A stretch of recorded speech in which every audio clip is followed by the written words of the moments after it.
se hanno proprio bisogno di chiedere, no, magari possono ottenere chiedendo, se no di cercare altre sovvenzioni, no? Insomma, sì, perché dopo uno, appunto, come ho detto prima, si sente anche in colpa dell'accaduto e magari non dorme neanche la notte, essendo persona anziana. È ancora scosso il signor Luigi, sacrestano della chiesa di Bibano, dove giovedì, probabilmente in orario serale, i ladri hanno razziato le offerte raccolte durante le celebrazioni dell'Immacolata.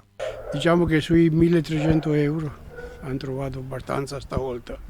Era successo in passato con le cassette delle candele, dei lumini. Sono entrato pensando di trovare i miei soldi messi via e non li ho più trovati.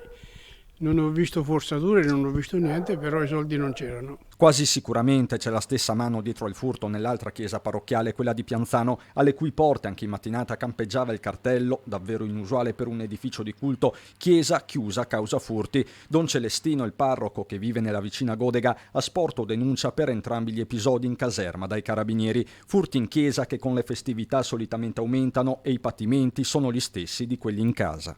C'è sempre bisogno, anche perché le spese anche per le parrocchie aumentano, le entrate diminuiscono, anche nelle parrocchie succede questo purtroppo.